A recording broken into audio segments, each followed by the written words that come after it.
ওই জন্যই নিজের সন্তানদেরকে কেমন করে মানুষ করবেন, কেমন করে লালন পালন করবেন।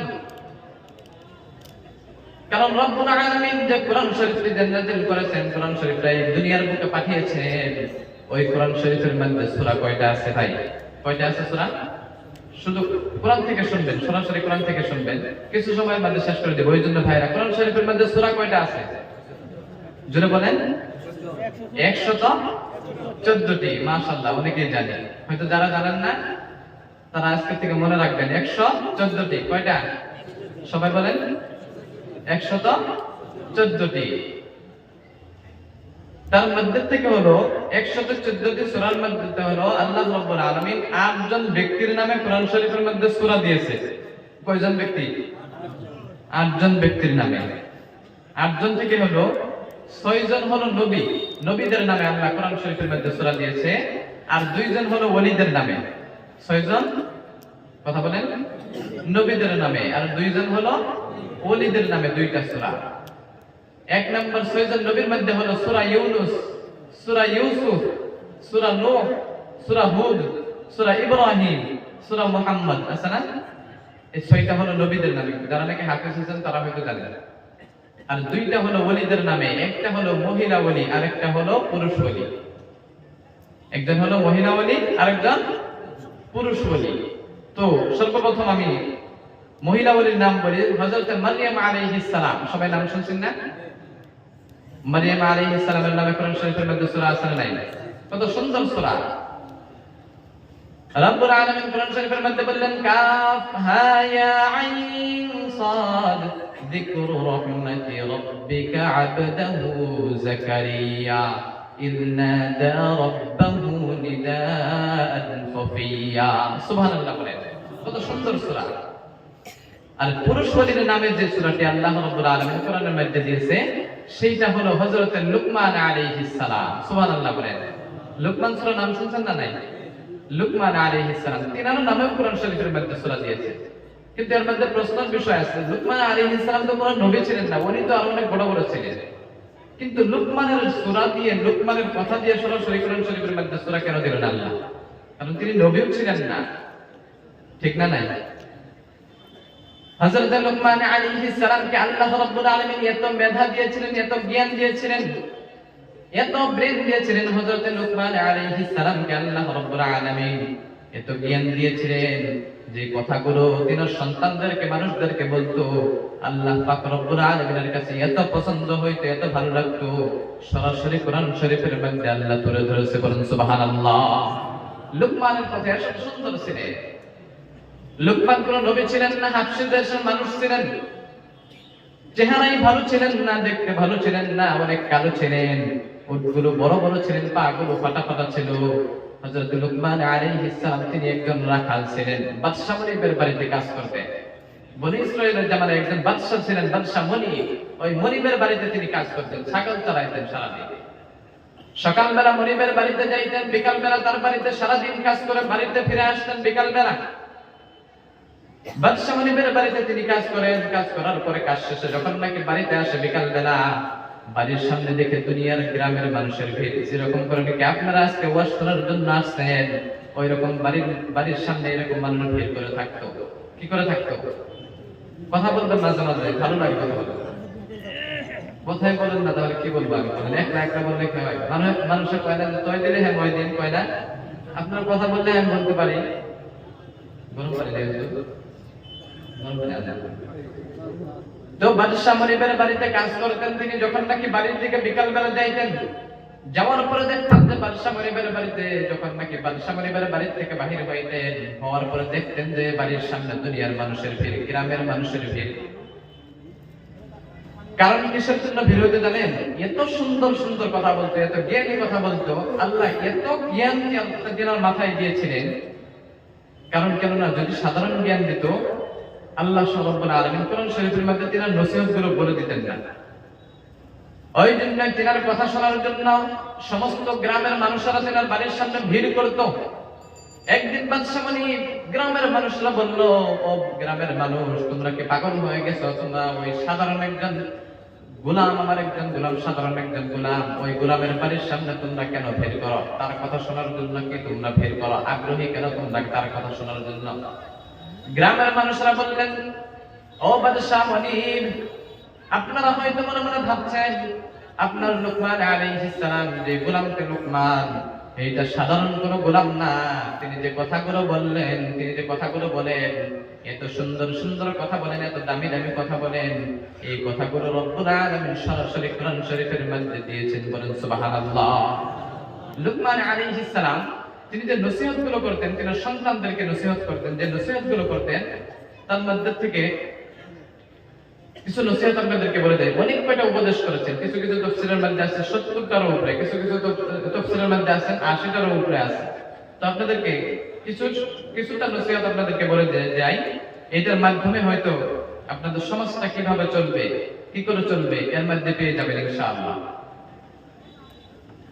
ওই জন্য রব্বুল আলামিন কোরআন শরীফের মধ্যে বললেন, রব্বুল আলামিন কোরআন শরীফের মধ্যে যে বললেন লুকমান আলাইহিস সালামের প্রথম নম্বর নসিহত, রব্বুল আলামিন কোরআন শরীফের মধ্যে বললেন, ওয়া ইয ক্বালা লুকমান লিবনিহি ওয়া হুয়া ইয়াইদুহু ইয়া বুনাইয়া লা তুশরিক বিল্লাহ ইন্নাশ শিরকা লাযুলমুন আযীম। সুবহানাল্লাহ পড়ে। আল্লাহ রাব্বুল আলামিন কোরআন শরীফের মধ্যে বললেন, ওয়া ইয ক্বালা লুকমান লিবনিহি ওয়া হুয়া ইয়াইদুহু ইয়া বুনাইয়া লা তুশরিক বিল্লাহি ইন্নাশ শিরকা লাযুলমুন আযীম। হযরত লুকমান আলাইহিস সালাম তিনি সন্তানদেরকে এক নম্বর নসিহত করেছিলেন, ও আমার সন্তানেরা, তোমরা কখনো শিরক করিও না, তোমরা কখনো শিরক করিও না। শিরক করা মহাপাপ, সমস্ত পাপের বড় পাপ, সমস্ত পাপের বড় পাপ, সমস্ত পাপের বাপ। ক্যান্সারের ক্যান্সার আছে কিন্তু শিরকের কোনো ক্যান্সার নাই, ওই জন্য তোমরা শিরক করিও না। কি করিও না? প্রথম নম্বর নসিহত, তোমরা কখনো শিরক করিও না, কারণ আল্লাহর সাথে কোনো তুলনা করো না। করা যাবে? করা যাবে না। আল্লাহর সাথে কখনো শিরক করি না, এক নম্বর নসিহত। দুই নম্বর নসিহত করলেন রব্বুল আলামিন কোরআন শরীফের মধ্যে বললেন, ইয়া বুনাইয়া ইন্নাহা ইন তাকু মিসকালা হাববাতিন মিন খারদালিন ফাতাকুন ফি সাখরাতিন আও ফিস সামাওয়াত আও ফিল আরদি ইয়াতি বিহা আল্লাহ ইন্নাল্লাহা লাতীফুন খাবীর। আল্লাহু আকবার বলেন, আর একটু জোরে বলুন আল্লাহু আকবার। হযরত লুকমান আলাইহিস সালাম এক নাম্বার নসিহত করেছিলেন, ও আমার সন্তানেরা, তোমরা শিরক করিও না। শিরক করা মহাপাপ, সমস্ত পাপের বড় পাপ। শিরকের ক্যান্সারের ক্যান্সার আছে কিন্তু শিরকের কোনো ক্যান্সার নাই। সব গুনার মাপ আছে কিন্তু শিরকের কোনো মাপ নাই। দুই নাম্বার নসিহত করেছিলেন, ও আমার সন্তানেরা, তোমরা ভালো কিংবা খারাপ কাজ করো, ছোট্ট কিংবা বড় কাজ করো, ভালো কিংবা খারাপ কাজ করো, সাগরের মধ্যে গিয়েও যদি করো, জমিনের মধ্যে যদি গর্ত করো, যদি গুনাহ করো, পাহাড়ের মধ্যে গিয়েও যদি লুকিয়ে থেকেও যদি তুমি গুনাহ করো, দুনিয়ার কেউ দেখে না, সেটা দেখে কে? আরেকটু জোরে বলুন, কে? কেউ যেটা দেখে না সেটা দেখে কে? কেউ যেটা বুঝে না সেটা বুঝে কে? কেউ যেটা পারে না সেটা পারে কে? একটু জোরে বলেন। কেউ যেটা পারে না সেটা পারে কে? কেউ যেটা বুঝে না সেটা বুঝে কে? ওই জন্যই আল্লাহ রাব্বুল আলামিন এই লুকমান আলাইহিস সালামের দুই নম্বর নসিহতটিও এত সুন্দর আল্লাহর কাছে ভালো লেগেছিল, তার জন্য এই দুই নম্বর নসিহতটিও আল্লাহ রাব্বুল আলামিন কোরআন শরীফের মধ্যে দিয়ে দিলেন। আমরা যারা নাকি এখানে বাবা আছে, যাদের সন্তান আছে, তারা হয়তো প্রথম নম্বর নসিহত সব ছেলেদেরকে করব, দুই নম্বর নসিহত করব, ও আমার সন্তানেরা, ছোট্ট কিংবা বড় কাজ করো, ভালো কিংবা খারাপ কাজ করো, নেক আমল করো কিংবা বদ আমল করো, সব সময় ভাববা যে আল্লাহ একজন দেখতেছে। আল্লাহকে সব সময় ভয় করবা। আল্লাহকে সব সময় ভয় করার দরকার আছে না নাই? আছে না? আল্লাহকে সব সময় অন্তরের মধ্যে রাখবা। কারণ তুমি যদি রাত্রের বেলা যদি তুমি 10টার সময় 12টার সময় যদি যখন নাকি দুনিয়ার সমস্ত মানুষ ঘুমিয়ে পড়ে, ওই সময় যদি দরজা বন্ধ করে লাইট অফ করে যদি তুমি গুনার কাজ করো, সিনেমা দেখো, অন্য অন্য খারাপ জিনিস দেখো, তাহলে দুনিয়ার কেউ দেখলো না কিন্তু সেইটা দেখলো কে? দেখবে না? রাত্রে 12টার সময় যদি আপনি লাইট অফ করে কম্বলের নিচে কেউ যদি আপনি কোনো সিনেমা দেখেন, তাহলে দেখবে না? নাই, দেখবে। কিন্তু এটা হয়তো আলিমুল আমাদের মধ্যে পাওয়া যায় না বেশি, মাদ্রাসা ছাত্রদের মধ্যে বেশি পাওয়া যায় না। কিন্তু হয়তো যারা নাকি স্কুল কলেজে পড়ে তাদের মধ্যে এই গুণটা বেশি পাওয়া যায়। হয়তো রাত্রের বেলা ফ্রি ফায়ার খেলে, গেম খেলে, আর খাস করে বেশি দেখা যায় আপনাদের নগাঁও আর মরিগাঁও ডিস্ট্রিক্টে ফ্রি ফায়ারটা বেশি খেলে, তাই না? কারণ কেন জানেন, দেখলাম যে কয়টা প্রোগ্রাম করলাম এই বছর, হয়তো নগাঁও মরিগাঁওতে কমসে কম 5-6টা প্রোগ্রাম করলাম, আরো আছে আগামীতে অনেক আছে। বেশিরভাগ পোলাপানরা যারা নাকি স্কুল কলেজের পোলাপান দেখা যায় রাস্তার সাইডে, এইখানে প্যান্ডেলের মধ্যে যত মানুষ আছে তার চাইতে বেশি দেখবেন যে গেম খেলতেছে। এখানে মাশাআল্লাহ নাই, একজনও নাই, রাস্তা দেখলাম সুন্দর পরিবেশ, এখানে বেশিরভাগ মানুষ দেখে গেম খেলছে। ওই জন্য অনেক মাদ্রাসার মধ্যে যদি কোনো ছাত্রকে যদি ইলমে দ্বীন শিখান, আপনি হয়তো রাত্রের 12টার সময় একদিন রাস্তা দিয়ে যান, কিন্তু একটা মাদ্রাসার মধ্যে ভালো করে নজর করে দেখবেন, যদি কোনো বাচ্চার মধ্যে যদি ইলমে দ্বীন থাকে তাহলে নজর করে দেখবেন, রাত্রের 12টার সময় কোনো একজন মাদ্রাসার মধ্যে গিয়ে দেখবেন, দেখার পরে দেখবেন যে কোনো একটা ছাত্র হয়তো তাহাজ্জুদের মধ্যে দাঁড়ায় আছে না? কোনো একটা ছাত্র দেখবেন যে কোরআন শরীফ তেলাওয়াত করতেছে। কিন্তু সাধারণ যাদেরকে 70 থেকে যাদেরকে নাকি ইলমে দ্বীন শেখান নাই, মাদ্রাসায় পাঠান নাই, মক্তবে পাঠান নাই, ওই রকম যুবকদেরকে রাত্রের 12টার সময় দেখবেন যে কানের মধ্যে হেডফোন লাগিয়ে ঘুমিয়ে পড়েছে, ঠিক না? নাই, তাদের অভ্যাস হয়ে গেছে, মোবাইল না দেখলে ঘুম আসে না। ওই জন্য প্রত্যেক যাদের ছেলে আছে, মেয়ে আছে, তাদেরকে ছোট্টবেলা কমসে কম মক্তবে পাঠান। মাদ্রাসায় আপনাকে পাঠাতে বলি নাই, সবাইকে কমসে কম মক্তবে পাঠান, ইলমে দ্বীন শিখান, যাদের নামাজ পড়তে পারে, দ্বীনের সহি বুঝ যদি তার অন্তরের মধ্যে যদি থাকে, এতটুকু আপনি ইলমে দ্বীন শিক্ষা করানোর দরকার আছে না? বিশ্বনবী বলেন, তালাবুল ইলমি ফারিদাতুন আলা কুল্লি মুসলিমিন ওয়া মুসলিমা।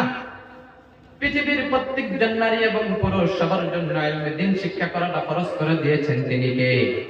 আর একটু জোরে বলুন কে? তাহলে ইলমে দ্বীন শিক্ষা করানোর দরকার আছে না নাই? আছে না?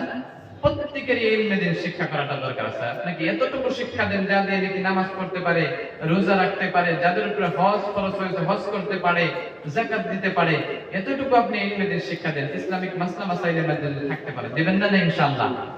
হয়তো এখন বড় হয়ে গেছে, কলেজ ইউনিভার্সিটিতে পড়ে, আপনি একটা কাজ করেন, এখন হয়তো একটা হুজুর রেখে দেন বাড়িতে, ইমাম সাহেবের কাছে গিয়ে বলেন যে হুজুর আমাদেরকে একটু শেখায় দেন, এটা শেখায় দেন, সূরা 10টা শেখায় দেন, দিবে না? নাই, দিবে।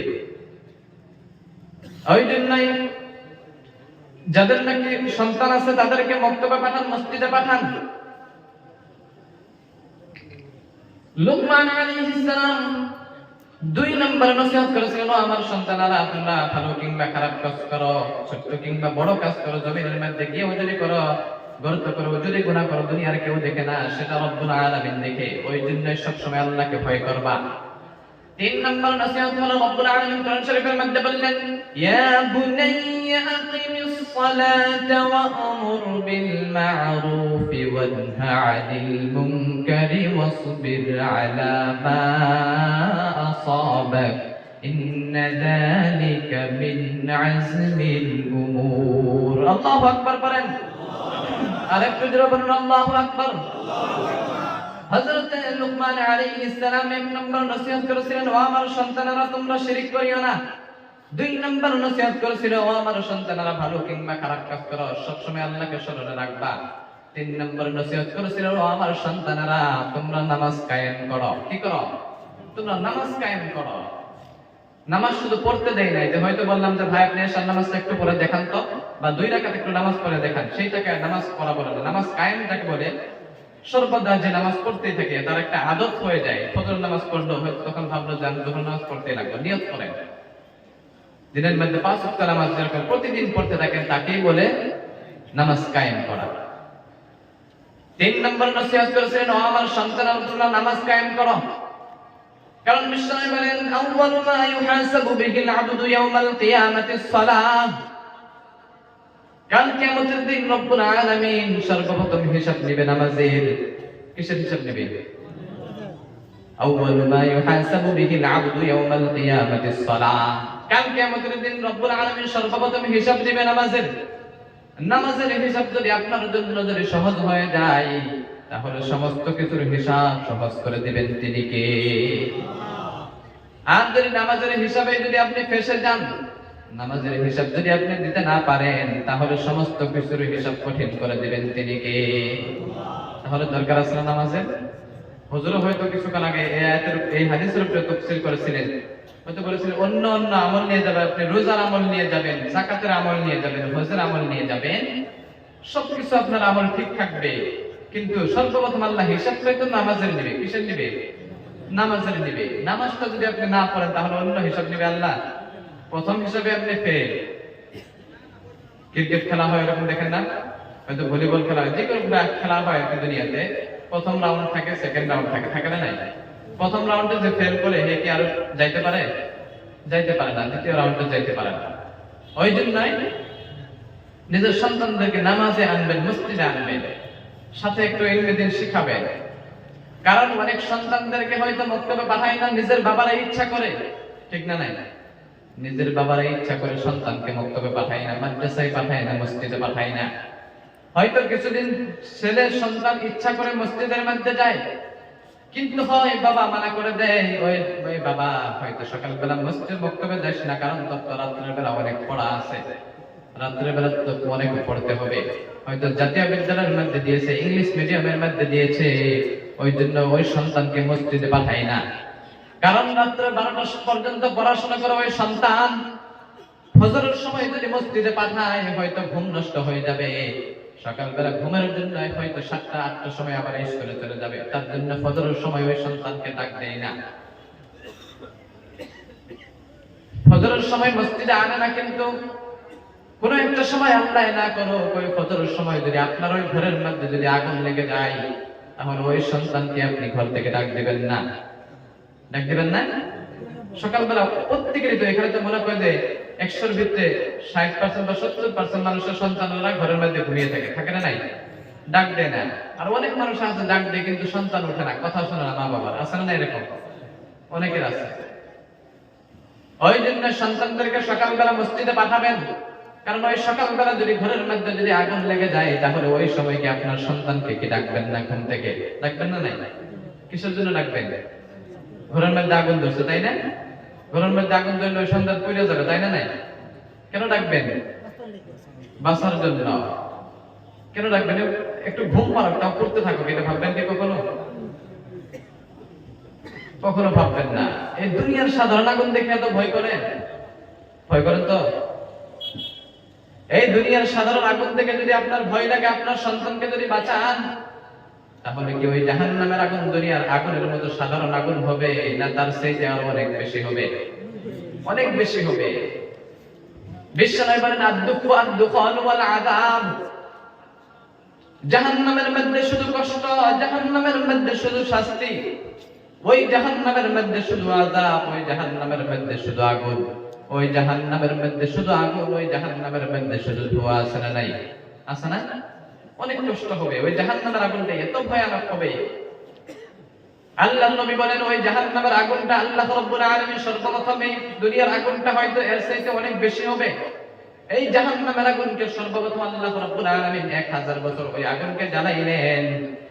জ্বালানোর পরে ওই জাহান্নামের আগুনের রংটা হয়ে গেল, ওই জাহান্নামের আগুনের রংটা হয়ে গেল টকটকে লাল, অনেক লাল হয়ে গেছে। আল্লাহ রাব্বুল আলামিন আবার বললেন ওই জাহান্নামের আগুনকে আবারো জ্বালাও। ওই জাহান্নামের আগুনকে আবারো 1000 বছর জ্বালাইলেন। সর্বমোট কয় বছর হইল? 2000 বছর। 2000 বছর ওই আগুনটাকে জ্বালানোর পর ওই জাহান্নামের আগুনের রং হয়ে গেল সাদা। কি রং হয়েছে? সাদা রং হয়ে গেছে, পড়তে পড়তে সাদা হয়ে গেছে। তারপর রব্বুল আলামিন কিছুদিন পরে ওই আগুনটাকে আবার 1000 বছর জ্বালাইলেন। জ্বালানোর পরে সর্বমোট 3000 বছর। ওই 3000 বছর ওই আগুনটাকে, জাহান্নামের আগুনটাকে জ্বালানোর পরে ওই আগুনের রং হয়ে গেল পুরো কালো হয়ে গেছে, কালো হয়ে গেছে। এমন কালো হয়েছে যেটা দেখে জাহান্নামের মধ্যে যারা নাকি যাবে, যারা নাকি জাহান্নামী হবে, হয়তো যেরকম করে দেখে আপনার মাহফিলের মধ্যে আজকে বসে আছেন, একজন আরেকজনের সাথে লেগে লেগে বসে আছেন, তাই না? একজনের শরীর আরেকজনের সাথে লেগে আছে না? নাই, আছে। একজনের শরীর আরেকজনের সাথে লেগে থাকবে। ঠিক এইরকম হাতের যেরকম লেগে নখ কয়টা একটা আরেকটার সাথে লেগে আছে না? নাই, এরকম। আপনারা হয়তো যারা নাকি একসাথে বসছেন, একজন আরেকজনের চেহারা দেখতে পারতেছেন না? পারেন না? নাই, পারতেছেন। কিন্তু জাহান্নামের মধ্যে যারা নাকি যাবে এমন অবস্থা হবে, একজন আরেকজনের সাথে লেগে থাকবে কিন্তু একজন আরেকজনের চেহারা দেখতে পারবে না, এত কালো হবে। বলেন নাউজুবিল্লাহ। তাহলে ওই আগুন থেকে সন্তানদেরকে বাঁচানো দরকার আছে না? নাই? তাহলে কি সন্তানদেরকে সকালবেলা মসজিদে পাঠানোর দরকার আছে না? সবাই ইনশাআল্লাহ পাঠাবেন তো? আপনি প্রতিদিন বলতে থাকে। হাদিসের মধ্যে তো আছে 7 বছর থেকে হয়তো সন্তানকে নামাজের আদেশ করেন।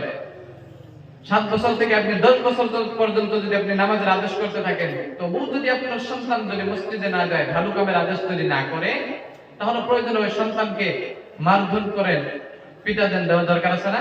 তবুও মসজিদের মধ্যে আনা দরকার আছে। কারণ ওই সন্তান যদি জাহান্নামে যায়, কিয়ামতের দিন সর্বপ্রথম আপনাকে জাহান্নামে নিয়ে যাবে। নাউজুবিল্লাহ বললেন না? আস্তে করে দেখি মানুষ শুনবে।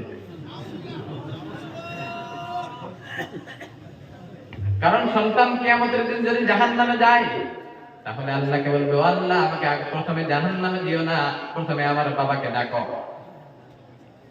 কারণ ওই বাবা আমাকে ছোট্টবেলা কোনোদিন ইলমে দ্বীন শেখায় নাই, কোনোদিন মসজিদে যাইতে বলে নাই, কোনোদিন ভালো কামের আদেশ করে নাই। ওই জন্য আমি আজকে জাহান্নামী, ওই জন্য আজকে আমার ফয়সালা হয়েছে জাহান্নাম।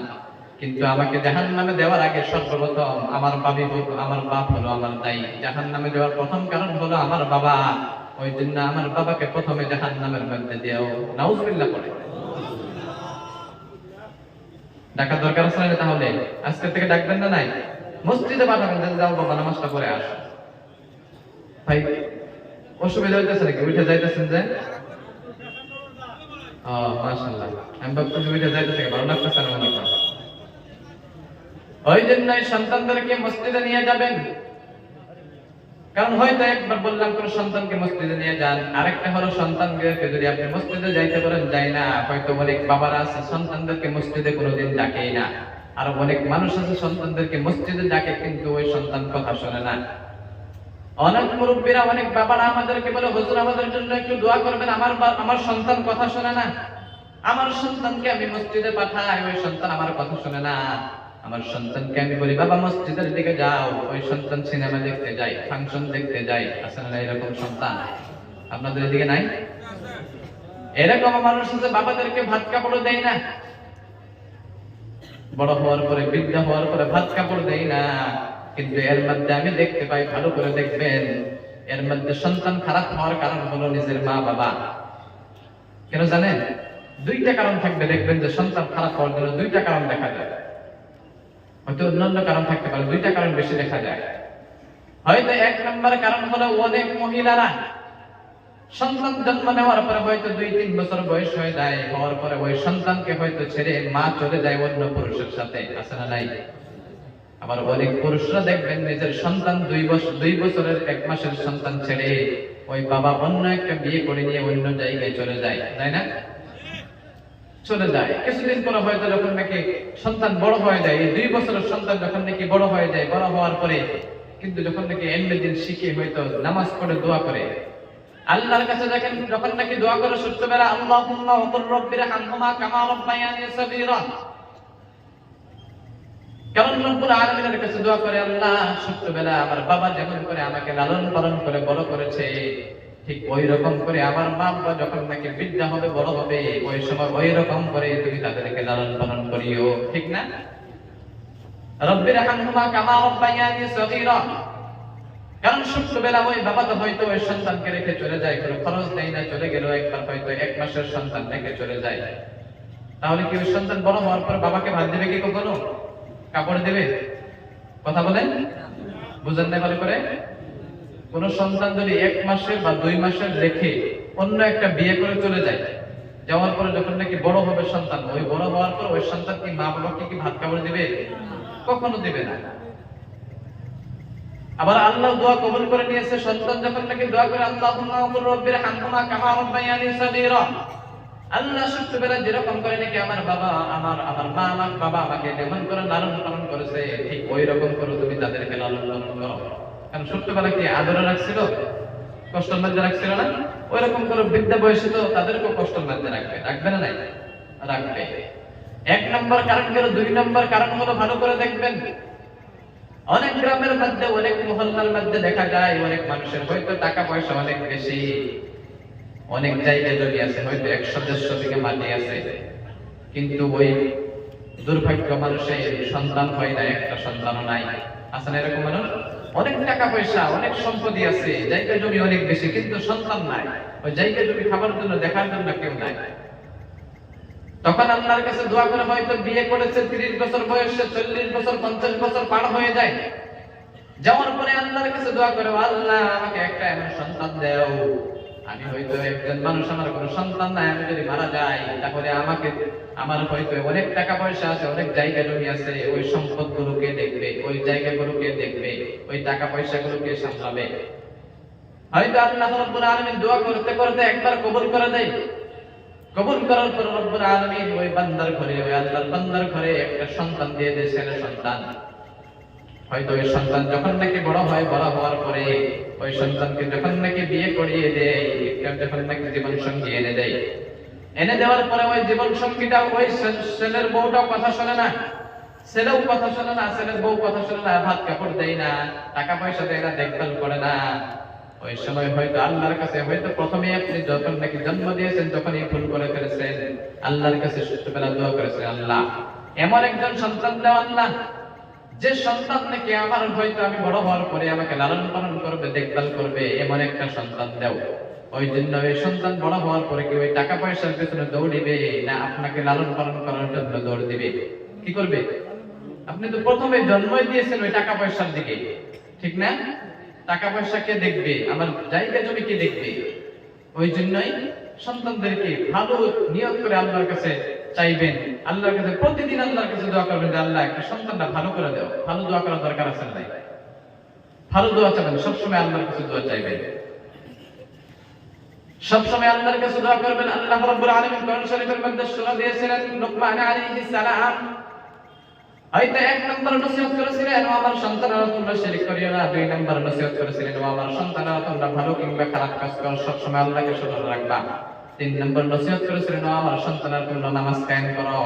4 নম্বর নসিহত করেছিলেন লুকমান আলাইহিস সালাম। বলেন রব্বুল আলামিন কোরআন শরীফের মধ্যে বললেন, কুনতুম খায়রা উম্মাতিন উখরিজাত লিন-নাসি তা'মুরুনা বিল মা'রুফি ওয়া তানহাউনা 'আনিল মুনকার। আল্লাহু আকবার বলেন, আর একটু জোরে বলুন আল্লাহু আকবার।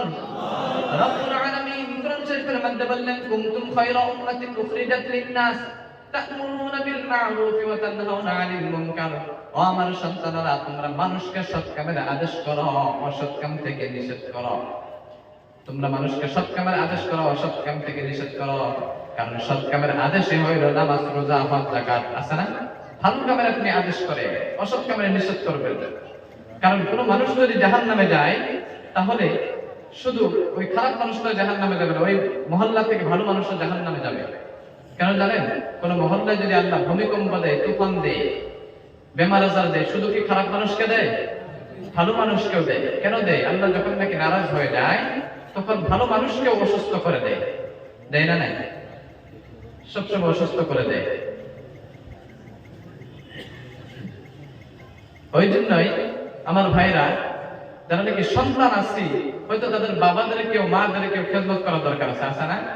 এমন করে যদি আপনি ভালো করে, যদি সন্তানরা যদি বাবাকে মাকে যদি ভালো করে খেদমত করে, অন্য আমল করুক বা না করুক, কিয়ামতের দিন হাদিসের দ্বারা প্রমাণ আছে, নবীদের সাথেও জান্নাতের মধ্যে যাবে। এইরকম ব্যক্তিও আছে। সুবহানাল্লাহ পড়ে শুনবেন। একটা নবীদের ঘটনা আছে। হযরতে মুসা আলাইহিস সালামের জামানায় একজন সাধারণ একজন মানুষ ছিলেন। তিনিও আল্লাহর কাছে, মুসা আলাইহিস সালাম আল্লাহকে দোয়া করেছিলেন, আল্লাহকে বলেছিলেন, আল্লাহ, মুসা আলাইহিস সালাম আল্লাহকে বললেন, আল্লাহ মাইয়াকুনু জালিসি ইয়াউমাল কিয়ামাহ। মুসা আলাইহিস সালাম আল্লাহকে বললেন, আল্লাহ মাইয়াকুনু জালিসি ইয়াউমাল কিয়ামাহ, কিয়ামতের দিন আমার সঙ্গী হবে কে? হাশরের ময়দানে আমার সঙ্গী হবে কে? আল্লাহ বললেন, সাহিবুকা ফিল জান্নাতি জাযা। সুবহানাল্লাহ বলেন। রব্বুল আলামিন বলেন, সাহিবুকা ফিল জান্নাতি জাযা। কিয়ামতের দিন হাশরের ময়দানে জান্নাতের মধ্যে তোমার সঙ্গী থাকবে, তোমার বন্ধু থাকবে একজন কসাই, মাংসের দোকানদার কসাই। কে থাকবে? মুসা নবী একজন তো মেজাজ গরম নবী ছিলেন, অনেক বড় একজন নবী ছিলেন। নাম শুনছেন না মুসা আলাইহিস সালাম? ওই মুসা নবী মারা যাওয়ার পরে জান্নাতের মধ্যে তার সঙ্গী থাকবে একজন কসাই, মাংসের দোকানদার। শোনা দরকার আছে না? নাই? শুনবেন তো ইনশাআল্লাহ? কিসের জন্য থাকবে জানেন? মুসা আলাইহিস সালাম আল্লাহকে বলার পরে বললেন, আল্লাহ আমি তো একজন নবী, এই দুনিয়াতে আমাকে নবী হিসেবে প্রেরণ করেছো, আমার সঙ্গে থাকবে একজন নবী, কিন্তু নবী না হইয়া একজন কসাই কেমন করে জান্নাতের মধ্যে বন্ধু হতে পারে? তখন বললেন, মুসা তুমি নিজে গিয়ে দেখো। কিছুদিন যাওয়ার পরে হযরত মুসা আলাইহিস সালাম সকালবেলা ফজরের নামাজ পড়ে ওই মাংসের দোকানে যায়, কসাইয়ের দোকানের সামনে গিয়ে দাঁড়ায় থাকে। সকাল থেকে নিয়ে বিকাল পর্যন্ত মুসা আলাইহিস সালাম ওই কসাইয়ের দোকানের সামনে দাঁড়িয়ে থাকে। দাঁড়িয়ে থাকার পরে তার কি ভালো আমল দেখে, সকাল থেকে বিকাল পর্যন্ত দেখে জোহরের আযান হয়ে যায়, আসরের আযান হয়ে যায়, কোনো নামাজ পড়ে না, কোনো মানুষকেও দান করলো না, কোনো ভালো আমল করলো না। অনেকক্ষণ দেখার পর, সারাদিন দেখার পর কোনো স্পেশালি আমল তার মধ্যে পাইলো না, কসাইয়ের মধ্যে পাইলো না। তাহলে কি করে জান্নাতি সে ব্যক্তি? দেখতে দেখতে কিছুক্ষণ পরে আল্লাহকে বললেন, আল্লাহ এই বান্দার তো কোনো আমলই নাই, এই বান্দা কি করে জান্নাতের মধ্যে যাবে? তখন বললেন, আরো দেখতে থাকো। যখন দেখতে দেখতে দোকানের মাংস সমস্ত শেষ হয়ে গেল, দোকান যখন বন্ধ করলেন, বন্ধ করার পর দোকান থেকে একটা টুকরা মাংস একটা ঠোঙ্গার মধ্যে ভরাইলেন। ঠোঙ্গার মধ্যে প্যাকেট করে যখন নাকি ওই ঠোঙ্গাটা পলিথিনটা যখন নাকি বাড়ির দিকে নিয়ে যায়, বিকালবেলা দোকান বন্ধ করে বাড়ির দিকে নিয়ে যায়, মুসা আলাইহিস সালাম ওই কসাইয়ের পিছনে পিছনে তিনিও যাইতে লাগলেন। যাওয়ার পরে মুসা আলাইহিস সালাম ওই কসাইয়ের বাড়ি পাওয়ার কিছুক্ষণ আগে তিনি দাঁড়িয়ে রইলেন। মুসা আলাইহিস সালাম ঘরের মধ্যে প্রবেশ করলেন। ঘরের মধ্যে প্রবেশ করার পরে কিছুক্ষণ পরে হযরত মুসা আলাইহিস সালাম ওই ঘরের দরজার মধ্যে গিয়ে সালাম দিলেন, আসসালামু আলাইকুম। কসাই বললেন, ওয়া আলাইকুম সালাম ওয়া রাহমাতুল্লাহ, ভাই কে আপনি? তখন বললেন, ভাই নিজের পরিচয় লুকিয়ে রেখে বললেন, আমি একজন মুসাফির, অনেক দূর থেকে আসছি, হয়তো আমার বাড়ি অনেক দূরে, আমি আজকে আপনার বাড়িতে থাকবো, সকালবেলা আমি এখান থেকে চলে যাব, আমাকে একটু থাকার জায়গা করে দেন। মুসা আলাইহিস সালামকে কসাই থাকতে দিলেন, দরজা করে দিলেন, ভাই বসেন আপনি ঘরের মধ্যে, আমার একটু কাজ আছে, কাজটা সেরে আপনার সাথে আমি কথা বলছি। যখন নাকি ঘরের মধ্যে বসতে দিলেন, বসতে দেওয়ার পরে কিছুক্ষণ পরে এক জগ পানি এনে দিলেন, ভাই আপনি ওযু করেন, ভালো করে ফ্রেশ হয়ে নেন, আপনার জন্য আমি খাবার ব্যবস্থা করে দিচ্ছি কিছুক্ষণ পরে। কিন্তু মুসা আলাইহিস সালাম ওই ঘরের মধ্যে বসে বসে আরেকটা ঘরের দিকে ভালো করে তাকিয়ে দেখে ওই কসাই যে মাংসের টুকরাটা আনলো, মাংসের যে প্যাকেটটা আনলো, ওই প্যাকেটটা এনে নিজ হাতে ওই মাংসের টুকরাটা নিজ হাতে রান্না করলেন। নিজ হাতে রান্না করে রুটি বানাইলেন, বানাই রেখে দিলেন। বানানোর উপরে দেখে যে একটা মাথার উপরে, একটা বিছানার উপরে, একটা চোখের উপরে থেকে একজন বৃদ্ধা নারী, একজন মহিলা, বৃদ্ধা মানুষ, অনেক বয়স হয়ে গেছে, ওই নারীকে, ওই বৃদ্ধা মহিলাটাকে ওই বিছানা থেকে নামাইলেন। নামানোর পরে নিজ হাতে কোলে করে নিয়ে গোসল করাইলেন। গোসল করানোর পরে ঘরের মধ্যে আনলেন, আনার পরে নিজ হাতে চাদর দিয়ে শরীরটা মুছে দিলেন।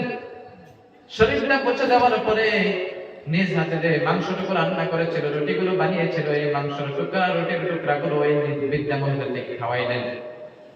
খাওয়ানোর পরে কয়েকটা টুকরা মাংস নিয়ে আর কয়েকটা রুটি নিয়ে মুসা আলাইহিস সালামকে দিলেন, ও মুসাফির ভাই আপনি এটা খেয়ে নেন, এইটা খেয়ে আপনি ঘুমিয়ে পড়েন, সকালবেলা আপনি আপনার কাজে চলে যাবেন, আর আমি আমার কাজে চলে যাব দোকানের জন্য, আপনি এটা খেয়ে ঘুমিয়ে পড়েন। তখন বললেন, ভাই আমি তো খাবো, খাবার আগে একটা কথা আপনাকে বলতে চাই, যে আপনি যে ওই বৃদ্ধা মহিলাটিকে আপনি গোসল করাইলেন, নিজ হাতে রান্না করে খাওয়াইলেন, ওই মহিলাটিকে আমি জানতে চাই। ওই কথা শুনে কসাই বললেন, ও মুসাফির ভাই, এই মহিলাটা এমন একজন মহিলা যার এই দুনিয়াতে আমি ছাড়া কেউ নাই, আর এই মহিলা ছাড়া এই দুনিয়াতে আমার আর কেউ নাই, এই মহিলাটা হলো আমার জনমদুকিনী মা, বলেন সুবহানাল্লাহ। তখন বললেন, আপনার মা যে খাওয়া দাওয়ার পরে আপনি যখন নাকি রুটি খাওয়াইলেন, খাওয়ানোর পরে হাত উঠিয়ে, উপরের দিকে হাত উঠিয়ে আল্লাহর কাছে কি যেন বলল? তখন বললেন, সেটা তো আমি শুনি নাই, কথা বলে আপনার মার সাথে আমি একটা কথা বলতে চাই। তখন বললেন, বলেন, ঠিক আছে বলেন। মুসা আলাইহিস সালাম ওই মহিলাটিকে বললেন, ও বৃদ্ধা মা, আপনার সন্তান যখন নাকি আপনাকে রুটি খাওয়াইলো, গোসল করাইলো, খাওয়ানোর পরে আপনি যে উপরের দিকে হাত উঠায় আল্লাহর কাছে কি কি যেন বলতেছিলেন, একটু আমাকে, আমি কি একটু শুনতে পারি? তখন বললেন, হ্যাঁ, আমি আল্লাহর কাছে প্রতিদিন রুটি খাওয়ানোর পরে, আমাকে খাদ্য খাওয়ানোর পরে আমি আমার সন্তানের জন্য আল্লাহর কাছে দোয়া করি, আল্লাহ তুমি আমার যে সন্তানটি আছে, কসাই দোকানদার সন্তানটা, এই সন্তানটাকে কিয়ামতের দিন এই জগতের একজন অনেক বড় নবী হযরত মুসা আলাইহিস সালাম তার সাথে কিয়ামতের দিন জান্নাতের মধ্যে তার সাথে প্রবেশ করাই দিয়ে, বলেন সুবহানাল্লাহ। সঙ্গে সঙ্গে তিনি প্রমাণ পেয়ে গেলেন যে এই ব্যক্তিটাও কোনো নেক আমল না করার পরেও আল্লাহ এই ব্যক্তিকেও জান্নাতের মধ্যে দিবে, সুবহানাল্লাহ। কিসের জন্য? নিজের মা বাবাকে অনেক খেদমত করেছে, ঠিক না? কিন্তু আমাদের সমাজের মধ্যে এইগুলো করে না, নিজের মা বাবার সাথে ভালো আচরণ করে না। কারণ ভালো আচরণ কি করবে? হয়তো মদ খেয়ে, জুয়া খেলে, হয়তো টাকা পয়সা লস দিয়ে আসে, লোকসান করে আসে, তারপরে বাড়িতে এসে মাথা গরম করে না? এরকম অনেক যুবকেরা করে। এগুলো করা যাবে কি ভাই? যে টাকাগুলো অন্য জায়গায় খরচ করতেছে, কমসে কম ঘরের মধ্যে রেখে দেন। কারণ অনেক মানুষেরা মদ খেয়ে, টাকা পয়সা, হয়তো জুয়া খেলে বেপরোয়া টাকাগুলো নষ্ট করে দেয়। এই টাকাগুলো দিয়ে ওই দিন একজন হুজুর বলছিলেন, হয়তো আগেও আপনারা শুনছেন, হয়তো আপনাদেরকে আবারও মনে করে দেয়, অনেক দিন থেকে শুনেন না। একজন মাতাল একজন ছিলেন, মদারও ছিলেন, মদ খাইতেন, সারাদিন মদ খাইতেন। তিনি একদিন হঠাৎ করে মদ খেয়ে রাত্রেবেলা তিনি গান গেয়ে গিয়ে রাস্তা দিয়ে যাইতেছেন। যাওয়ার পরে হঠাৎ একটা মাদ্রাসার পাশ দিয়ে যায়। যাওয়ার পরে দেখে যে কোরআন শরীফের আওয়াজ করতে একটা ছেলে সন্তান কান্না করতেছে ঘর থেকে। কান্নার আওয়াজ আসতেছে একটা মাদ্রাসায় থেকে। যাওয়ার পরে ওই সন্তানের যখন নাকি কান্নার আওয়াজ পাইলো, ওই মদরটা ওই যখন নাকি মাতালটা মদ খেয়ে রাস্তা দিয়ে যায়, যাওয়ার পর ওই সন্তানকে ডাক দেয়, ও বাবা, এই সময় কি হয়েছে? তোমার রাত্রের বেলা কান্না করো কেন? তোমার কি কেউ মরেছে? তখন বললেন না। তোমার কি কোনো অসুবিধা হয়েছে? বলে না। তুমি কি অসুস্থ আছো? বলে না। তাহলে কাঁদো কেন? কিসের জন্য কাঁদতেছো তুমি?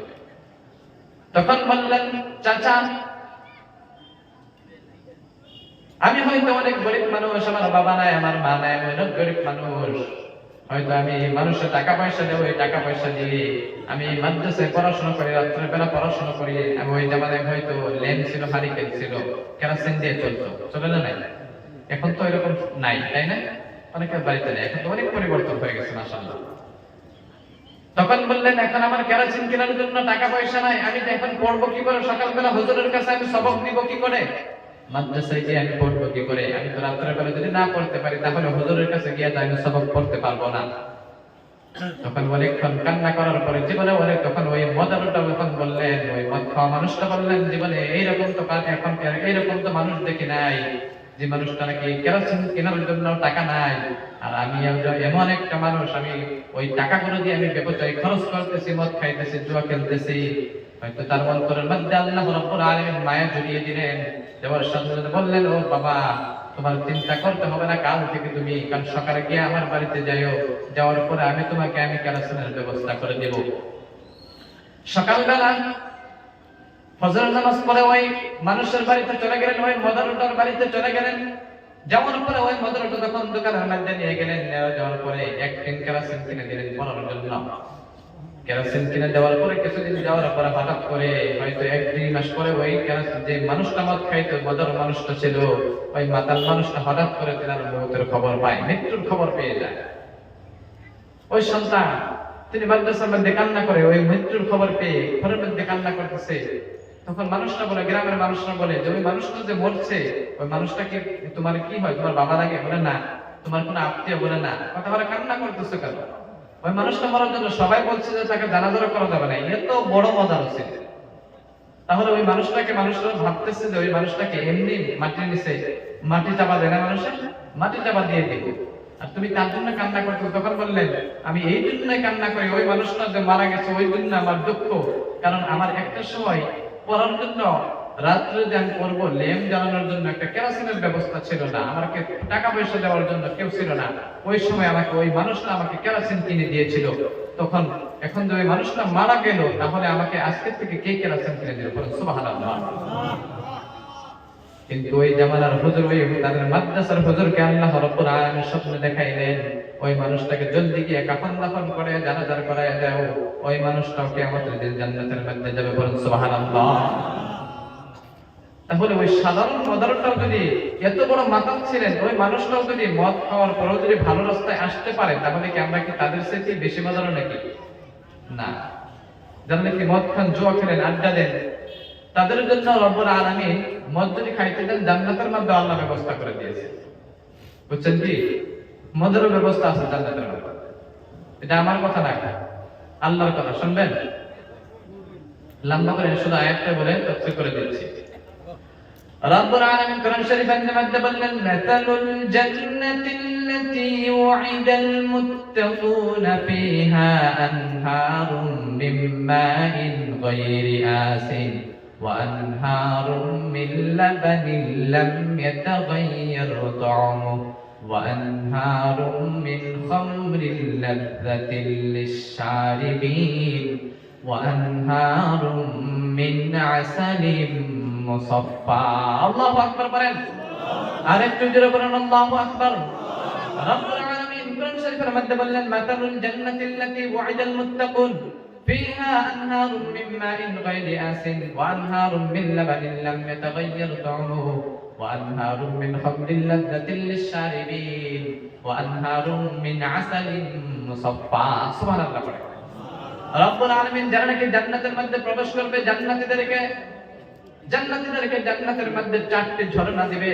তাদের পিপাসা মেটানোর জন্য চারটি ঝর্ণা দিবে তার মধ্যে থেকে হলো এক নম্বর ঝর্ণা থাকবে দুধের ঝর্ণা দুই নম্বর ঝর্ণা থাকবে পানির ঝর্ণা এক নম্বর ঝর্ণা কি দুধের ঝর্ণা দুই নম্বর ঝর্ণা পানি তিন নম্বর ঝর্ণা কেউ জানেন মধুর ঝর্ণা থাকবে কিসের ঝর্ণা মধুর ঝর্ণা ওয়ানহারুম মিন খামরিন লাযযাতিন লিশ-শারিবিন চার নম্বর ঝর্ণা থাকবে চার নম্বর নদী থাকবে মধুর ঝর্ণা সারা মানে জানি না আমরা মধুর ঝর্ণা থাকবে অবাক হইতেছেন নাকি রব্বুল আলামিন কোরআন শরীফের মধ্যে আমাদের মুসলমানদের জন্য দুনিয়ার মধ্যে মদ খাওয়াটা হারাম করে দিয়েছে কিন্তু এই মদটাও জান্নাতের মধ্যে হালাল করে দিবে বলেন সুবহানাল্লাহ যত ইচ্ছা ততই খাইতে পারবে কিন্তু দুনিয়ার মধ্যে না খাওয়াটাই বেশ ভালো তো আজকের থেকে হয়তো যারা নাকি জুয়া খেলেন হয়তো 1 টাকা 2 টাকা এটাকেও জুয়া বলে 1 টাকা 2 টাকা হয়তো মোবাইলে গেম খেলি এরকম যদি কেউ থাকেন আজকের থেকে সমস্ত কিছু ছেড়ে দিবেন হয়তো পাবজির মধ্যেও টাকা পয়সা দিয়ে জুয়া খেলে না নাই ফ্রি ফায়ারের মধ্যেও খেলে আজকের থেকে একটু আমার সাথে একটু ওয়াদা করে আমার সামনে একটু আল্লাহর সাথে একটু ওয়াদা করে দেখান তো আজকের থেকে সব ছেড়ে দেব একটু হাত উঠায় দেখান তো মাশাআল্লাহ আল্লাহ সবাইকে কবুল করেন সবাই বলে আমিন নারে তাকবীর নারে তাকবীর আল্লাহ এই যুবক ভাইদেরকে কবুল করেন সবাই বলে আমিন সবাই ইনশাআল্লাহ ছেড়ে দেবে অনেক মানুষরা দেখা যায় সিনেমা দেখতে যায় মদ খেলতে যায় জুয়া খেলতে যায় অনেক মানুষরা দেখবেন যে মেলা দেখতেও যায় আসলে নাই বিশ্বনবী বলেন মান কাফারা আলাইহা বিকওমিন ফাহুয়া মিনহুম কোন মানুষ যদি অন্য ধর্মের কোন উৎসবকে যদি একটু বড় করে দেয় এটা আদতের দিকে গিনতির দিকে যদি বড় করে দেয় কিয়ামতের দিন ওই বান্দাকে ওই তাদের সাথে হাসর নাসর করবে নাউজুবিল্লাহ হয়তো কোনো মানুষ যদি হয়তো কোনো দেখতে গেছে হয়তো কি বলে এটাকে মেলা বলে মেলা দেখতে গেছে মেলা উৎসবটা কার হিন্দুদের না মেলা দেখতে গেছে কোনো মুসলমান সন্তান অন্য মানুষ যদি কই যে ওইখানে কি হইতেছে অনেক মানুষরা বলে যে ওইখানে মেলা হইতেছে হিন্দুদের মেলা আপনি যদি কোনো মুসলমান বান্দা ওইখানে থাকে তাহলে ওই মুসলমানের সঙ্গে সঙ্গে তাদের মানুষের ভিড়টা বেশি করে দিল মানুষের গন্তিটা বড় করে দিল তার জন্য কিয়ামতের দিন তাদের সাথে জাহান্নামের মধ্যে তাদেরকে পৌঁছায় দেবে নাউজুবিল্লাহ পড়ে ওই দিন সন্তানদেরকে ভালো রাখবেন মেয়ে সন্তানদেরকে ভালো পর্দার রাখার দরকার আছে না নাই আছে না রব্বুল আলামিন কোরআন শরীফের মধ্যে বললেন ওয়াকারনা ফি বুয়ুতিকুন্না ওয়ালা তাবাররাজনা তাবাররুজাল জাহিলিয়াতিল উলা সুবহানাল্লাহ পড়ে এইবার নারীদের জন্য কিছু কথা বলি নারীদের পর্দার বিষয়ে কিছু কথা বলি অনেক মানুষরা হয়তো বলবে অনেক মহিলারা বলবে হুজুর অনেক দূর থেকে আসলো শুধু মহিলাদের কোনো কথাই বললো না শুধু পুরুষদের কথাই বললো ওই জন্য মহিলাদের রব্বুল আলামিন বলেন ওয়াকারনা ফি বুয়ুতিকুন্না ওয়ালা তাবাররাজনা তাবাররুজাল জাহিলিয়া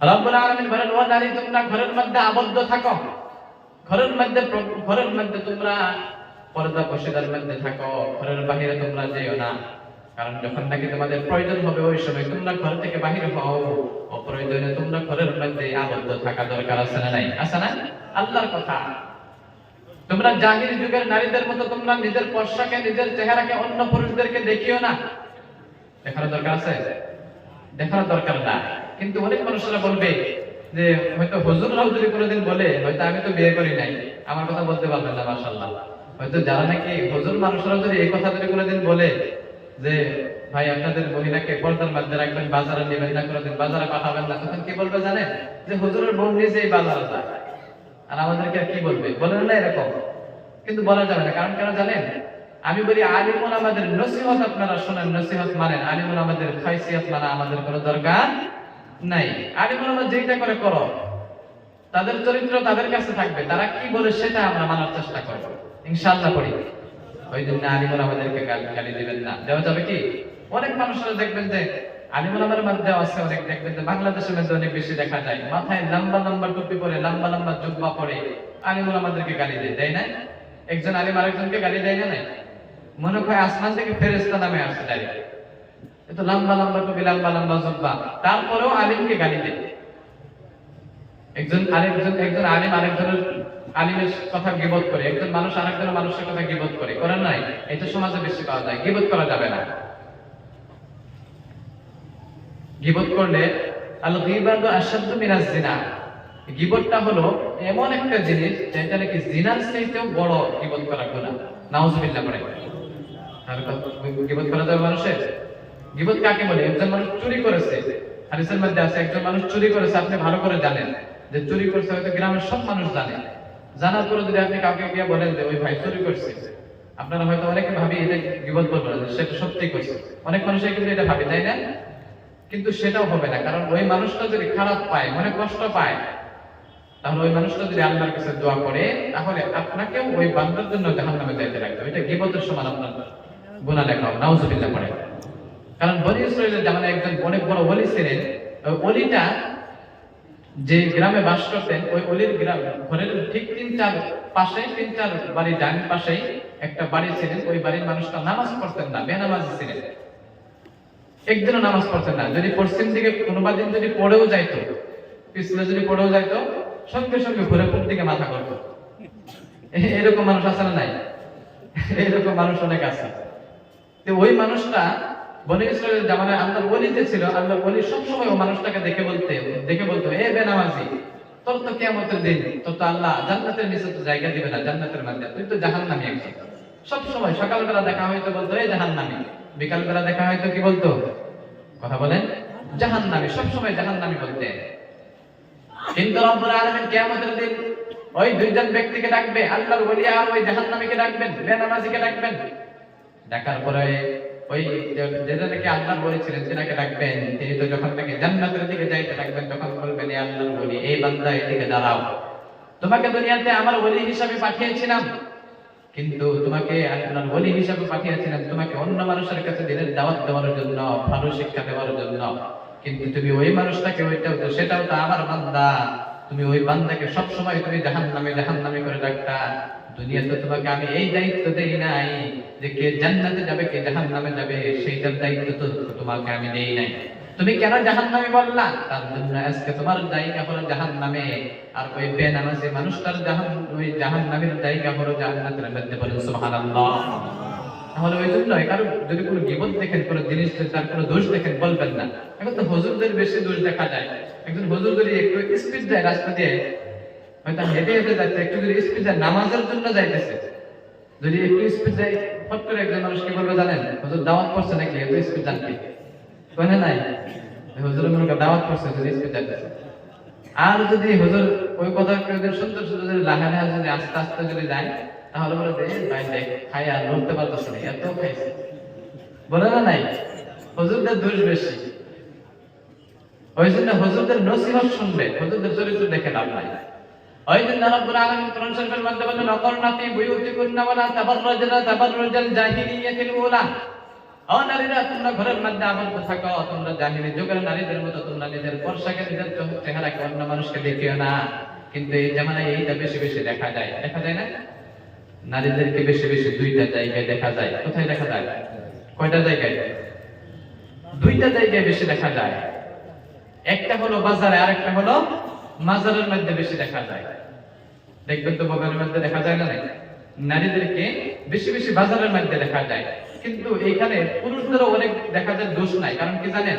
ঈদের সময় বা কোনো সময় যদি কোনো স্বামী কোনো হয়তো সন্তানে, মার জন্য হোক, বোনের জন্য হোক, স্ত্রীর জন্য হোক, কোনো যদি একটা ঈদের জন্য একটা কাপড় এনে দেয়, হয়তো দেখবে দামি কাপড় এনে দিছে, বলবে যে এটা ভালো লাগে না, এটা ঘোরায় অন্যটা আনা। এরকম করতে করতে 3 বার করে ঘোরায় নিজের স্বামীকে। আসলে এরকম মহিলা ঘোরানোর পরে তখন তার অসহ্য হয়ে যায়, কি ব্যাপার 3 বার এনে দিলাম তবু পছন্দ করলো না। ওই সময় রাগের মাথায় কি বলে জানেন? যে টাকা তুমি নিয়ে যাও, তুমি গিয়ে নিজে আনো, আমি আর যেতে পারবো না। ওই স্বামীটা কি স্ত্রীর উপরে কি রাজি থাকলো না বেরাজি থাকলো? বেরাজ লাগে। 3 বার আনার পর কষ্ট করানোর পর বললো যে এই কাপড়টা আমার পছন্দ হয় না। ওই সময় পুরুষরা কত পুরুষরা ওই সময় মহিলাকে বাধ্যতামূলক হিসাবে তখন বাজারে পাঠায় না। কারণ মহিলা তখন বাজারে গিয়ে কাপড় কিনে আনে, আনার পরে দেখবেন যে আপনি যে প্রথমে 4,000 টাকা বা 5,000 টাকা দিয়ে যে কাপড়টা এনে দিয়েছিলেন, ওই কাপড়টির সাথে অনেক খারাপ কাপড় আনছে বাড়িতে।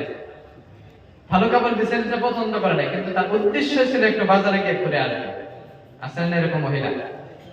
এরকম যদি মহিলা থাকেন আজকে থেকে তওবা করে নেন, এইগুলো স্বামীকে আঘাত দিবেন না, সন্তানদেরকে এরকম আঘাত দিবেন না।